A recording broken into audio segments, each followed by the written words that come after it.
வணக்கம், இது உங்கள் திருமதி குக் சேனல். இன்னைக்கு காளான் சுக்கா எப்படி செய்யறதுன்னு பார்க்க போறோம். வாங்க பார்க்கலாம். பாத்திரத்தை வச்சு எண்ணெய் ஊற்றிக்கிறோம். ஒரு பட்டை, 2 கிராம்பு, அனாசிப்பூ, ஒரு பல்லாரி கட் பண்ணி வச்சிருக்கிறேன். பொடிசா நறுக்கி வச்சிருக்கிறோம், அதை சேர்த்துக்கலாம்.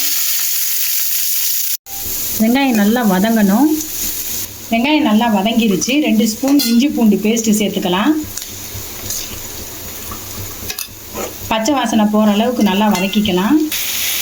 சீரகம் 1 ஸ்பூன், மிளகு 1 ஸ்பூன், கரம் மசாலா 1 ஸ்பூன்,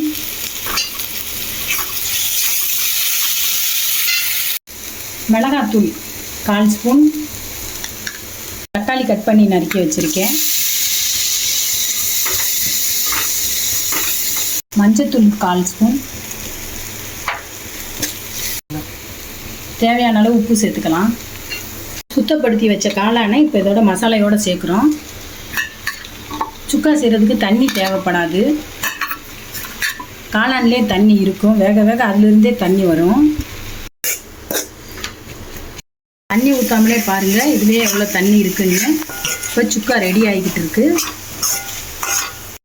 சுவையான அருமையான ஒரு சூப்பரான காளான் சுக்கா ரெடி ஆயிடுச்சு. கொத்தமல்லியை தூவி இறக்கிடலாம்.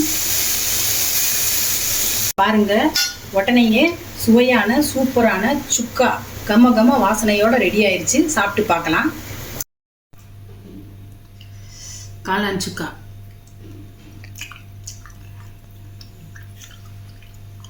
சுக்கா காரசாரமாக சூப்பராக இருக்குது. நல்லா வயிற்றுக்கு தட்டு நிறையா சாப்பிட்லாம். இதே மாதிரி ட்ரை பண்ணுங்கள். பிடிச்சிருந்தால் லைக் பண்ணுங்கள், சப்ஸ்கிரைப் பண்ணுங்கள். நன்றி, வணக்கம்.